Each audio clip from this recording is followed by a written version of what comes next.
Hello, everybody, and welcome to this month's Zoom recording. Today, our guest is Wings Guatemala, and I have Rodrigo Barillas, who is the Executive Director of Wings Guatemala, and he is joining us from Antigua, Guatemala. Hello, Rodrigo. Hi, Vina, how are you? Well, I believe you have something to share with us about your project, so go ahead, tell us about it. Thank you. Yeah, I appreciate it. I would like to start by thanking everyone at Dining for Women for supporting Wings Guatemala and for the opportunity to share more about our project and why we exist.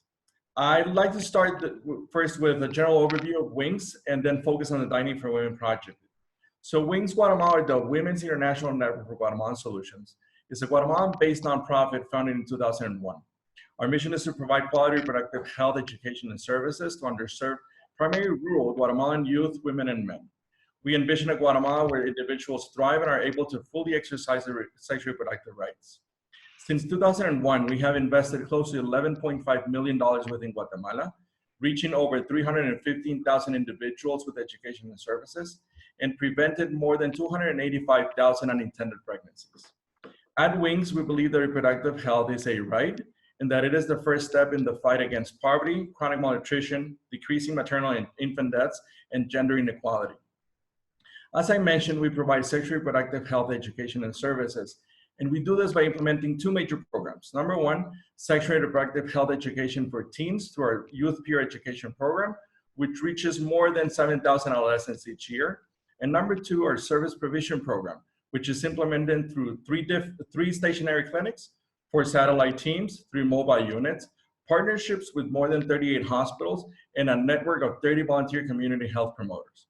In this program, we provide voluntary surgical contraception to both females and males, long-acting reversible contraceptives like IUDs and hormonal implants, and short-acting contraceptives like injections, pills, and condoms, and cervical cancer screening for precancerous cells.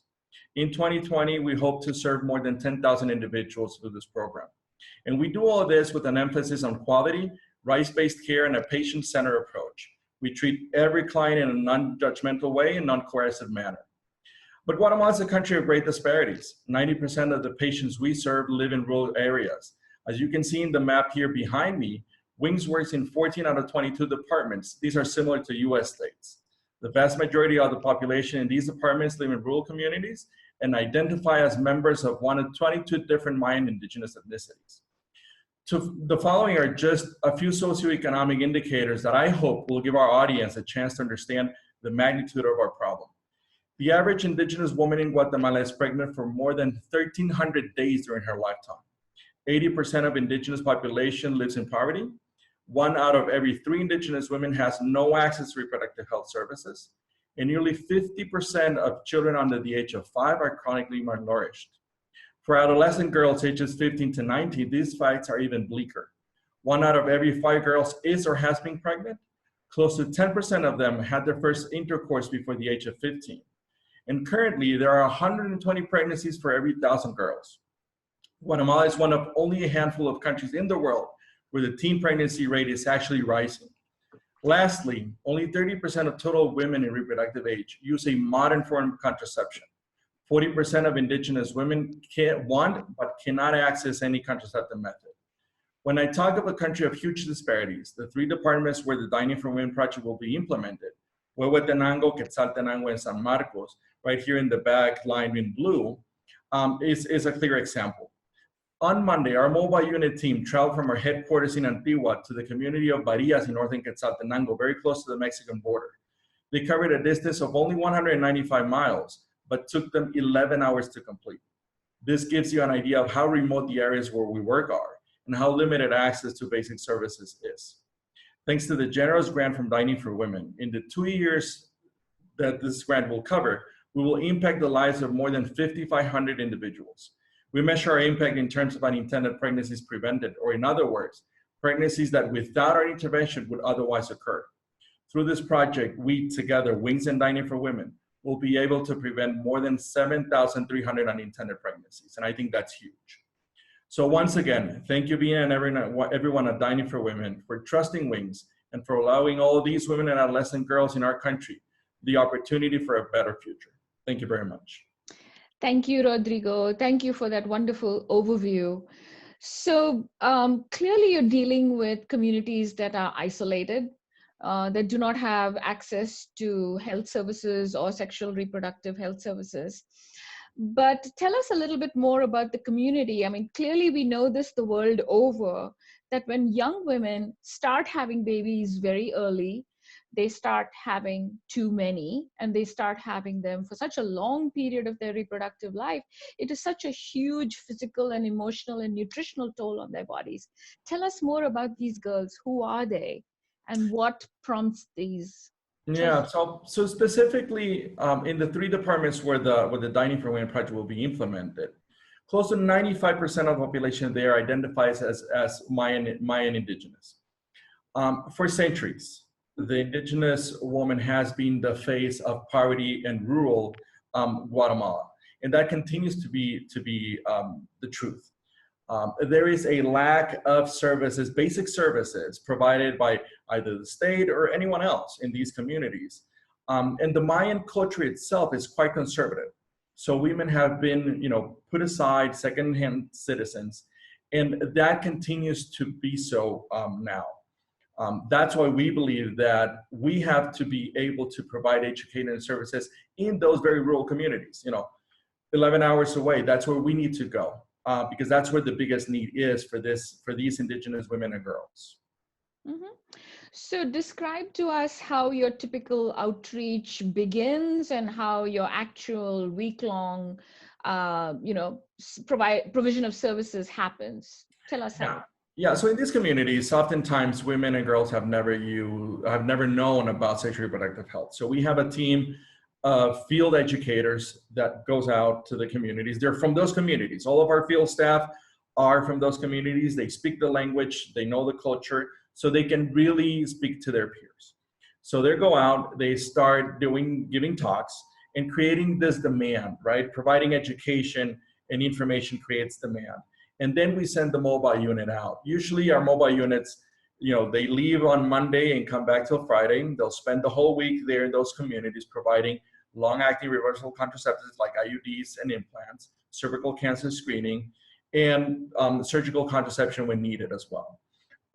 It's important for us to go, as I said, to go to these communities, and then the mobile unit will move around the different departments. They won't stay in just one community, but they'll move around, trying to have at least 3 or 4 communities in each week, providing the services that we give. Mhm. So, given that you are going to these remote locations and then you are returning back to your home base, how are you dealing with anything that needs follow-up? So that's a great question. Every patient of ours gets a contact information. 100% of our patients that have an IUD or a subdermal implant will be followed up. We'll get a phone call within the next 2 weeks, 100% of them. Same for patients who have surgical contraception. And we have an agreement with the Ministry of Health that allows us to refer patients to their clinics in case something major is going on. But we follow up with I would say, close to 100% of our patients. For us, quality is the most important thing. Most of our services are free of charge, of course. When we do, we ask for a very small donation, but we don't care if someone cannot donate anything. To us, a human being is important no matter what, and we really do that. Mm-hmm. So you're working with the Ministry of Health. Do you have a kind of follow-up strategy of returning to the communities at some point, or it's as needed? Yes, it's as needed. I mean, our frequency to go to certain communities will depend on the demand and as needed, but we do have a schedule. This year, we're already full through at least June, where our mobile units will go. So our outreach personnel, our outreach team already knows when they need to also go. And then the follow-up is already connected to those patients. We do this on a regular basis. It's the best way to do it because we're organized that way, and every team can leave and they know exactly where they're going. Wonderful. So I know Wings Guatemala has been doing this for a very long time. What has been your long-term impact, and where are you headed for the future? Yeah, as I said, since 2001, we have reached more than 315,000 individuals. We have some really good data on that. And we can estimate using international best practices and different tools, we estimate that our programs have prevented more than 285,000 unintended pregnancies. Moving towards the future, and we called our strategic plan Wings 2025, is that by 2025, we would like to have national presence through mobile units and also replicating our youth peer education program. That is really our hope, and we're taking next steps this year in 2020 to incorporate a fourth mobile unit and having even more departments that we can serve and more communities that we can serve. So we call it Wings 2025, and hopefully we'll get there. We'll have national presence because the need is great. As I said, 40% of Indigenous women want to use a form of contraceptive that they just can't have it. Mm-hmm, mm-hmm. So when we were having a conversation earlier, you had talked about some of your youth and peer education programs. Dining for Women is not funding that, but can you tell all of us what it's about? Yes. So our youth peer education program, we train every year a cohort of 50 adolescent leaders, ages 15 to 19, almost half females and half males. Mm-hmm. And they themselves reach other peers in their communities. That program itself reaches about 7,000 adolescents every year. And of those 7,000, about 2,000 end up using a contraceptive method. So it's quite impactful, this program, and we're providing them with leadership, with skills, and of course, sexual reproductive health education so that they themselves can make better decisions, and hopefully those decisions will help them change what would be the normal course of an Indigenous girl in Guatemala, which, is almost, it's so sad. Yeah. Mm-hmm. Rodrigo, thank you so much for presenting Wings Guatemala's project to all the Dining for Women members. You are providing such essential services to a community. That young girl in Guatemala and the young women and the older women are all looking for these services, and they're trying to cope within the cultural barriers that they are facing. Thank you so much. Thank you, Vina. Thank you. And thank you to everyone at Dining for Women, again, like I said, for trusting us. We do this with all the care and all the quality that we can muster. So we really do appreciate it. Our best wishes to you. And before I wrap up, a reminder to all the Dining for Women members, we are hoping to see you perhaps in Washington, D.C. or in New York. There are multiple events coming up. March 8th is International Women's Day.